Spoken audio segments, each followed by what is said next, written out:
I kept the manifest. That is the first thing to understand about me. After everything, after the caisson, after the long quiet work we did out past the Meridian Arc, the one object I carried home and set on my desk was a copy of a passenger and cargo manifest for a relief tender named the Hollow Bell. 14,040 entries. I have read it more times than I have read anything else in my life. I read it the way a man reads a thing he is being punished with, and the way a man reads a thing he refuses to let go unwitnessed, which in the end are the same reading. I was a treaty liaison. That is a dull title for dull work, and I want it to stay dull in your mind, because the dullness is the whole of the horror that follows. I did not command ships. I did not fire on anything. I sat in rooms that were too warm or too cold, and I argued about categories with a species that had no other way to make war. The Kelowna Assessorate did not hate us. I need you to hold that because everyone who has not done the work I did wants to believe they hated us, and they did not. Hatred would have been a relief. Hatred is human, and we know what to do with it. The Assessorate had no use for the thing. They were a caste bureaucracy of immense age, and they had concluded, somewhere back in a history we could not read, that the universe was not a place of right and wrong but a place of correct and incorrect filing. A world was real to them while it held an entry on the register. A ship was a friend or a target depending on its classification, and the classification was the truth, and the metal and the people inside the metal were only the classification's evidence. They did not kill out of cruelty. They killed the way a clerk closes an account. The account was overdrawn, the account was closed. There was no clerk in the building who felt anything about it, and that was not a failure of the clerk. It was the design. I learned their registry tongue over 11 years. It is not a spoken language so much as a notation, a way of marking what a thing is and under what article it falls and what may therefore be done to it. I became fluent the way you become fluent in a thing you do not love, by needing it. And because I was fluent, I was useful. And because I was useful, I was the man sent to secure the safe conduct for Coldwater Reach. Coldwater Reach was a frontier colony on the wrong side of a line that had moved while no one was looking. It was not a military world. It grew protein on long racks under a thin sun, and it shipped the surplus out system and it kept to itself. And it had been ours for 3 generations. And then the war's front folded around it the way water folds around a stone. And suddenly it was inside the Assessorate's claimed volume, and the Assessorate filed it. That was all. They filed it. A world of 900,000 people became, in their register, a parcel of disputed materiel pending assessment. And under the article that covered disputed materiel pending assessment, the inhabitants were permitted to petition for relocation. The Assessorate is not a slaughtering thing by temperament. It would have let the people go. It only needed the paperwork to be correct. So I went to make the paperwork correct.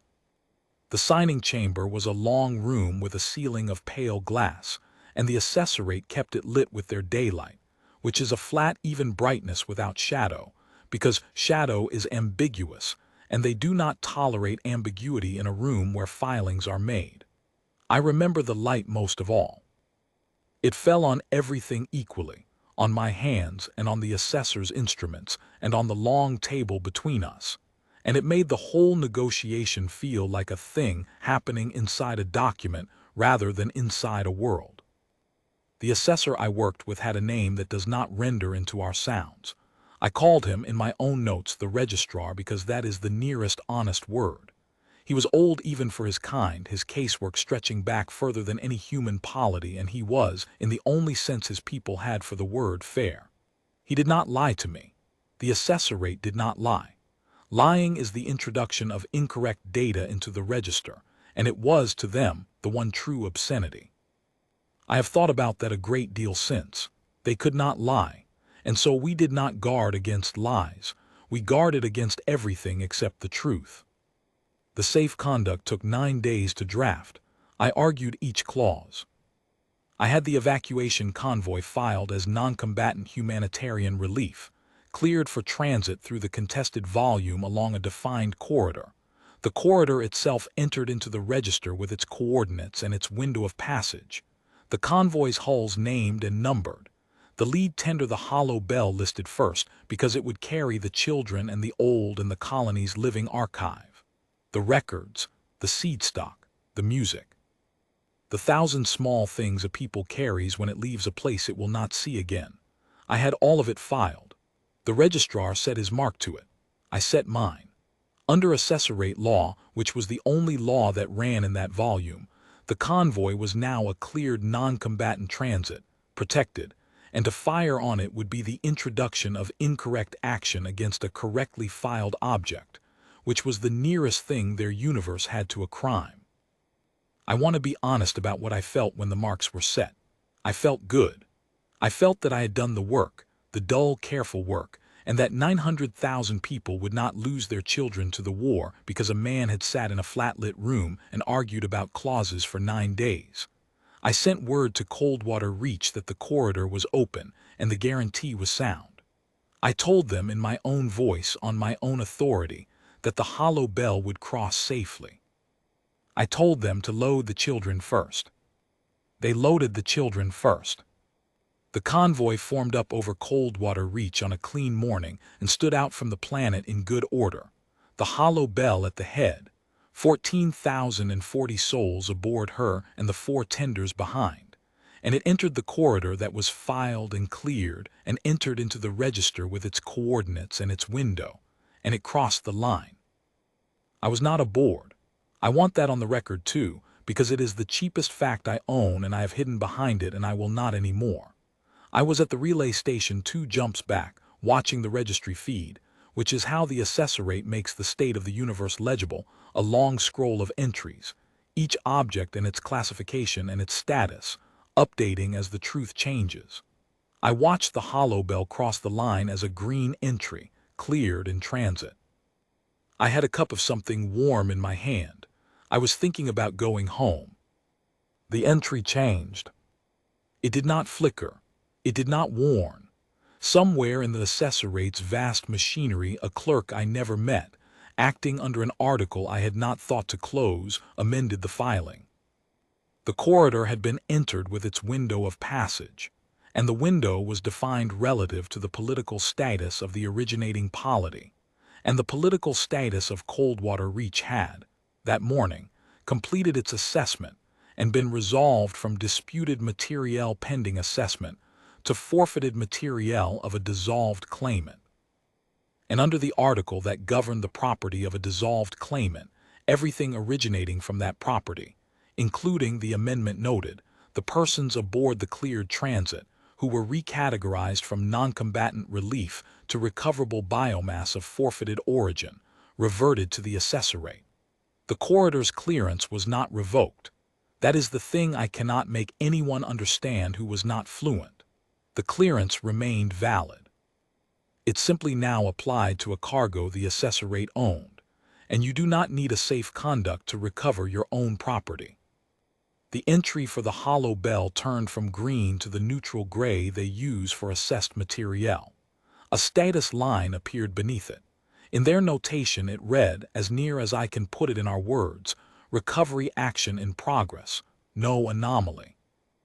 And then, 11 seconds later, the status line updated to recovery complete, and the entry for the hollow bell closed, and the entries for the 4 tenders behind her closed one after another in the order they had crossed, the way accounts close at the end of a quarter, and the manifest of 14,040 souls was reconciled to 0, and the register, having corrected itself, was once more entirely true. I did not understand what I was looking at for a long moment. I was fluent, and fluency was the curse, because I read the notation before I felt the meaning, and the notation was calm. There was no alarm in it. The register does not raise its voice. It simply told me, in the flat, even daylight of its grammar, that the children I had told them to load first were now correctly filed. And the filing was nothing, was 0, was a closed account, and that no anomaly had occurred because nothing incorrect had been entered into the record at any point in the process. Every clause had been honored. The paperwork was perfect. I had made it perfect myself. They sent me afterward the courtesy of an explanation. That was the registrar's doing, I think. He considered it correct that the human liaison should understand the disposition of the case, and so he transmitted to me the full filing, the original clearance and the amendment and the recovery order, all in good order, all correctly marked. And at the bottom, in the place where their notation allows for a clerk's annotation, he had entered a single line. It was not an apology. They have no notation for an apology.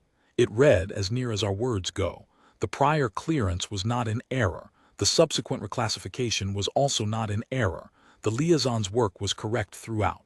He meant it kindly. In his universe he was telling me that I had failed at nothing, that there was no incorrect data anywhere in the chain, that I should carry no fault. He was telling me my hands were clean, and he was right, and that is why I have never been able to wash them. We recovered debris from the corridor 4 days later. Daylight out there, the corridor lying in the long flat glare of a white star, and the debris field strung out along the filed coordinates exactly where the register said it would be, because the register is always true. I will not describe what was in the field beyond saying that I had told them to load the children first, and so the children were at the front, and the front of the field was where I made the recovery crews start, and I went down with them, which I was not required to do, and which no one stopped me from doing because there is no clause that governs a man who insists on seeing. I came back up from the corridor a different instrument than I went down, not a different man. I want to be precise, because precision is the only thing I have left from those years. I came back the same man with the same dull skills, but I had been refiled, the way they would have put it. My classification had changed. I went down a liaison who believed the work could keep people alive, and I came up an instrument that knew the work could not, that the work had been the lure, that my fluency in their grammar had been the bright thing on the hook. And an instrument does not grieve. An instrument waits to be picked up. Earth did not rage. I have read the accounts written since by people who were not in the rooms, and they want there to have been rage, a great cry going up, fists on tables. There were no fists on tables. I was in the rooms. There was a quiet so total it had a pressure to it, the quiet of a great many people deciding the same thing at the same time without needing to say it aloud. We are not, as a species, slow to anger. But we had learned expensively across a long and ugly war that anger spends itself and the assessorate does not feel the bill. Rage was incorrect data. Rage would have been filed and dismissed, so we did not bring them rage. We brought them the caisson. You have to understand what the caisson was, and you have to understand that we built it long before Coldwater Reach, because the worst thing I can tell you about my own people is that we saw this coming 40 years out and we prepared for it with our eyes open. The caisson was a reserve. A sealed strategic reserve, 210,000 hulls, built across 2 decades and then mothballed, not scrapped, not retired, sealed, held in dark anchorages out past the edge of the charted volume. Crews rotated through in their thousands for 40 years to keep the metal warm. The whole vast apparatus maintained at enormous cost for a single contingency that we hoped to never meet, and built anyway because hope is not a defense plan. The doctrine attached to the caisson was 1 paragraph long, and it had been ratified by every polity Earth answered to, and it had never once been invoked. It held that the deliberate destruction of a cleared, filed, non-combatant population, children, the sick, the old, a people under guarantee, was the single act to which Earth would not respond proportionately. To every other provocation we would answer in measure, for measure is how wars are survived. To that one act we would answer with the whole of the reserve and with finality, and the finality was defined, and the definition was the cold heart of the thing. We would not occupy the offender. We would not punish their soldiers or take their worlds or hold their leaders. We would do to them precisely what they had done to the cleared population, scaled to the reserve. We would remove them from the register. We would unfile their civilization. World by world, entry by entry, we would strike them from every chart until there was no correctly filed object anywhere bearing their mark, and then we would seal the caisson again and say nothing. It was, I have come to believe, the most human thing we ever made and the most terrible, and I do not think those are different observations. We had studied the assessor rate for a century. We knew their one sacrament.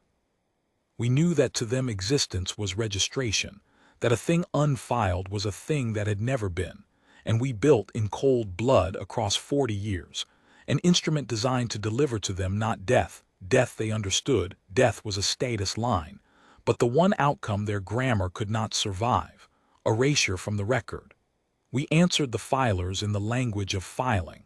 We had been learning it the whole time. The caisson was opened with a single line of authorization. There was no speech. I have heard that people expected a speech and were unsettled that there was not one, and I understand the unease, but a speech is a thing you make when you want to be persuaded of what you are doing, and we did not need persuading. The authorization was entered into our own register, which we keep for our own reasons, and it read in plain language that the doctrine's threshold had been met by the destruction of the Hollow Bell convoy, and that the reserve was released, and it was signed, and that was all. I was not in the room where it was signed. I was on a transport already, because the moment the threshold was met, before the authorization was even entered, someone in the service who knew my file had picked up the instrument I had become and pointed it where it would be of use. They sent for me because I was fluent. That is the whole reason, and it is reason enough, and I went without a word because an instrument does not need to be persuaded either. The caisson would strike the assessor rate from the register, and the assessor rate would have to be told, in their own grammar, what was being done to them and why, not as a courtesy but as a function, because the doctrine required that the offender understand the act in their own terms, so that the deterrence would be legible to every other filer watching. There is no point in a warning that cannot be read. And there was, in all of Earth's service, a short list of people who could read the deletion aloud in the assessor rate's registry tongue, and make it land with the cold finality the doctrine demanded.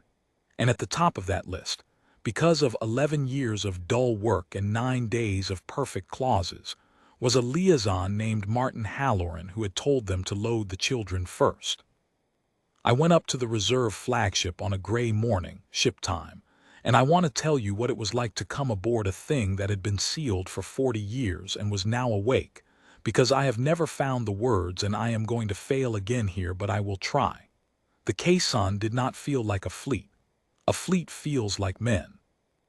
The caisson felt like a decision that had been made a long time ago by people now mostly dead, and had been kept in a box, and was now being taken out and used exactly as intended. And there was something in that, in the long patience of it, the 40 years of warm metal in the dark, that was the opposite of rage. It was older than rage. It was a thing we had decided to be when we were calm, and we were being it now that we were not. And the calm version of us reached forward across 40 years and held the grieving version of us steady, and the metal moved. The flagship was named the Recompense, which I thought at first was too pointed and came to understand was exactly correct, because recompense is not revenge. Revenge is taking something back. Recompense is balancing a ledger, and we had come to balance a ledger, and the name was as flat and as true as anything the assessor rate had ever filed. They gave me a station on the registry deck, a long, low compartment lit, at my own request, in the flat, even daylight of the assessor rate's own chambers. Because I would be working in their grammar, and I wanted no shadow in the room while I did it. From that deck I could see the register, ours, mirroring theirs, a long scroll of every charted object in the contested volume and beyond. The assessor rate's worlds entered in their full and ancient detail, each with its classification and its status and its long history of correct filings. A civilization's entire existence rendered as an account in good standing. My function was simple, and it was the worst work of my life, and I did it without a tremor in my voice, which I am neither proud of nor ashamed of, because that is what an instrument is for. As the caisson reached each assessor rate world, I would open that world's entry on the register, and I would read it aloud in their tongue, its full classification, its history, its standing, and then I would enter the amendment. The amendment was the doctrine made into notation. It reclassified the world from inhabited and correctly filed to forfeited materiel of a dissolved claimant. The exact article they had used on Coldwater Reach turned now upon its makers, and under that article the world reverted and the caisson recovered it and the entry closed. Recovery in progress. Recovery complete. And the world that had been struck was, in the only sense that had ever mattered to the assessorate, gone, not destroyed, not conquered, unfiled, an account closed. A thing that the register now declared had been reconciled to zero, no anomaly. I will not pretend the worlds did not also, physically, end. They did. The caisson was a weapon and it did weapons work, and I was on the registry deck and not on the gun decks for a reason, and the reason was mercy to me, not to them, and I have never been sure I deserved it. I watched the work as data, as status lines, as a green entry going gray and then closing, and somewhere below me and ahead of me, the hulls of the caisson did to inhabited worlds the methodical, total, organized thing that 210,000 warships built across 2 decades for a single purpose are built to do. And the doing of it was not chaotic, and it was not frenzied, and there was no shouting on the recompense. It was the quietest violence in the history of our species. It was done the way you close a quarter. We had become, on purpose, the thing we were avenging, scaled up beyond their imagining and pointed precisely back at them. And the precision was the point, and the precision was the message, and the message read in their own grammar that the universe had a clause they had forgotten to close. The assessorate did not understand at first. That is the part I think about most, lying awake, the first reaction, before the rest of it. They did not understand because their universe did not contain the concept of what was happening to them. When the first world closed, the register noted it, and somewhere in their machinery a clerk filed it as an anomaly, an entry closing without an authorizing article, and opened an inquiry, because an entry cannot close without an article. That is not possible. That is incorrect data, and the introduction of incorrect data is the one obscenity. They thought for a few hours that there was an error in the register. They sent a query. I remember the query arriving on the deck, in their tongue, addressed to the volume at large, asking that the anomalous closures be corrected, because they could not yet conceive that the closures were correct. I answered the query. That was within my function, and I had been authorized to do it, and I did it in their grammar. And I want to tell you exactly what I sent because it is the only thing I said in the whole of the work that I am willing to call mine rather than the instruments. I sent them the article. Their own article, the one that had closed the hollow bell, copied entry for entry, with the claimant's name changed from a colony of protein farmers to the Kelun assessorate, and beneath it, in the place where their notation allows for a clerk's annotation, I entered the line the registrar had once entered for me. I told them that the prior clearance had not been in error. I told them that the subsequent reclassification was also not in error.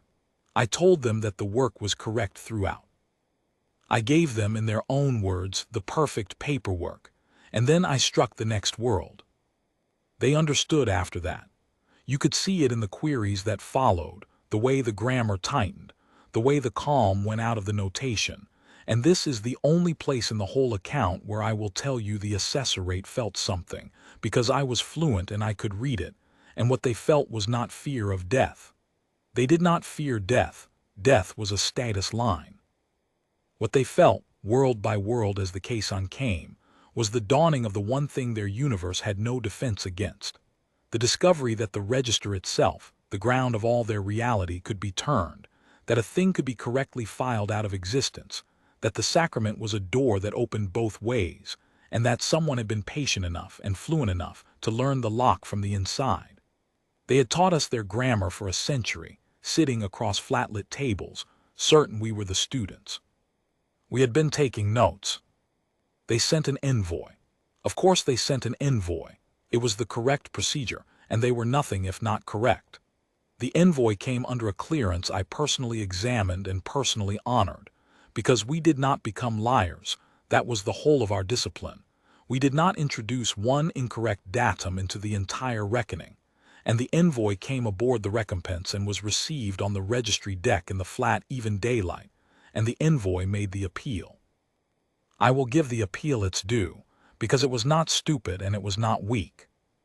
The envoy argued the case in their grammar cleanly, and the case was this: that the destruction of the Hollow Bell convoy had been a correct reclassification under a valid article, that no incorrect data had entered the register at any point, that the act was therefore lawful within the only law that ran in the volume, and that Earth's response was not recompense, but the introduction of incorrect action against correctly filed objects on a scale without precedent, that we were, by our own lights, committing the very crime we claimed to punish, multiplied by 100,000. The envoy laid this out without heat, the way you would lay out an accounting, and the envoy was right, and the envoy knew the envoy was right, and the envoy watched me with whatever the assessorate has instead of hope, waiting for the fluent human to recognize the contradiction and stop. I did not stop.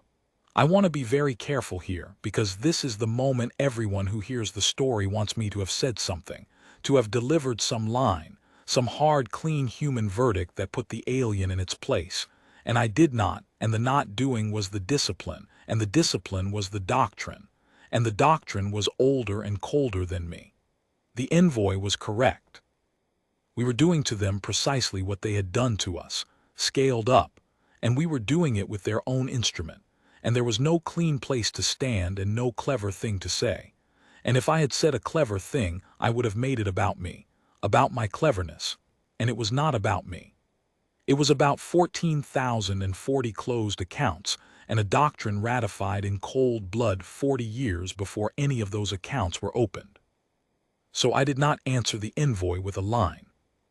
I answered the envoy the way the work required, which was to open the next world's entry on the register, and read its full classification aloud in their tongue, its history, its standing, all of it slowly, so the envoy could hear a civilization's account read out in good order one last time. And then I entered the amendment, and I read the amendment aloud too, and the world closed, recovery in progress, recovery complete, no anomaly, and I let the silence after it be the answer. Because the silence was the truth, and the truth was the only thing either of our peoples had ever agreed to honor. The envoy understood. The envoy left under the same clearance the envoy came by, which I honored to the letter, and the envoy carried back to whatever remained of the assessorate the only message we had ever intended to send, which was that the door opened both ways and we had walked through it, and we were not coming back out until the work was done. The work took a long time. I will not pretend it was quick or that it was clean in any sense beyond the bookkeeping. The caisson moved world to world with a patience that matched the 40 years it had waited, and at each world it did its work, and at each world I read the entry and entered the amendment and watched the account close, and the cost was real and it was paid by us, not only by them. 210,000 hulls is a great many hulls, and it is also a great many crews, and the assessorate, once it understood, did not go quietly to its unfiling. It fought correctly, under valid articles, with everything it had, and it had a great deal, an ancient civilization's whole defense, and the corridors of that long campaign filled with the wreckage of the caisson as well as the wreckage of assessorate worlds, and I read the casualty entries on our own register too.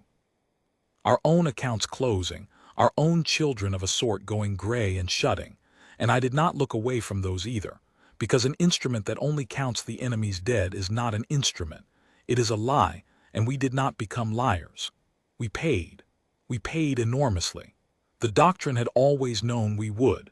That is why it was sealed for 40 years and invoked once. That is why it was the response to one act and one act only. It was a thing you could afford to do exactly once, against exactly the offense that justified its whole terrible cost, and we had built it for that offense, and the offense had come, and we paid the bill we had set aside for it, in full, without flinching, because flinching would have been incorrect data. And then one day, ship time, there was a last world. I knew it was the last because the register told me. The register is always true.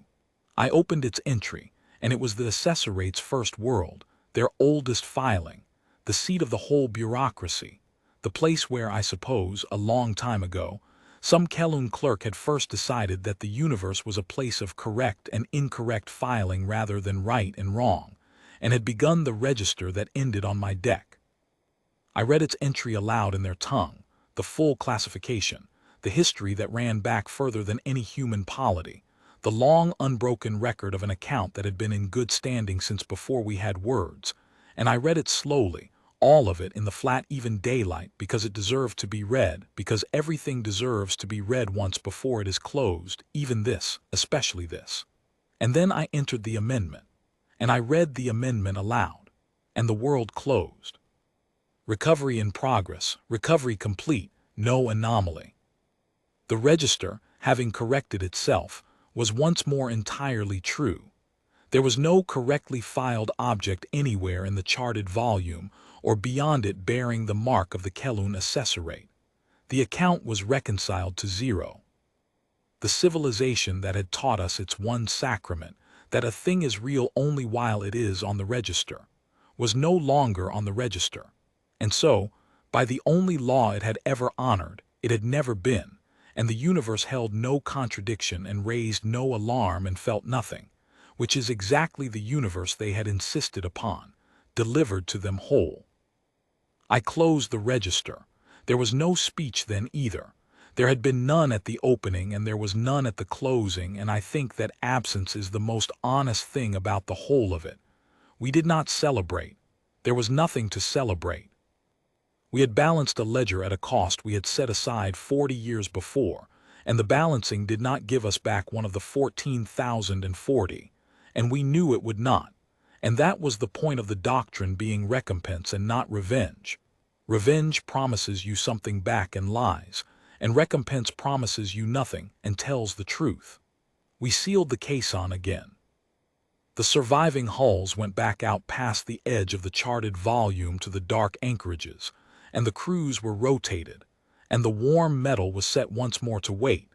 Against a contingency, we pray to never meet and maintain anyway, because hope is not a defense plan, and we had learned that twice now. They sent me home. The instrument had done its work, and an instrument that is no longer needed is set down, and I was set down, gently, with honors I did not attend the ceremony for, and I went back to a desk and to the dull, careful work of a treaty liaison in a volume that had, that season, gone very quiet. The other filers were watching. That was the deterrence working. That was the warning being read. Every legalist power in the dark had seen an ancient civilization struck from the register by an instrument we had built in cold blood and sealed for 40 years, and they had seen that we did it without lying, without heat, without taking one world we had not earned the right to close, and they had read in their own grammar the clause they had all forgotten to address. That there is one act, one only, to which earth does not answer in measure, and that the act is the destruction of cleared children under a guarantee, and that the answer is the caisson, and that the caisson is patient, and that we are fluent, and that the door opens both ways. I kept the manifest. I have said that, and I have circled back to it because it is where I end. 14,040 entries, names and ages, the children at the front because I told them to load the children first. It sits open on my desk. I do not file it. I have spent my life among a people who believe that a thing is real only while it is correctly filed, and I learned their grammar so well that we struck them from existence with it. And the one thing I will not do, the one incorrect datum I introduce into my own small register on purpose and without apology, is to let the hollow bell close. Her account stays open. The children stay loaded at the front. They are not reconciled to zero, and they never will be, not on my desk, not while I live, because there is a kind of truth older than the register, and we paid 210,000 hulls to remind the universe of it. And the kind of truth is this: that some accounts are meant to be carried, not closed, and that a people who knows the difference is a people you should think very hard about before you ever again load your guns onto the children you have cleared to pass. The Kelun left us their sacrament. It was the only thing of theirs we kept. A thing is real only while it is on the register. So we left them off it, and we left the hollow bell on it, ours open forever, and between those two facts is the whole of the warning, and the warning stands, and it will go on standing in the flat even daylight, unanswered, because there is no clause that can close it, and we made very sure of that before we ever sealed the box.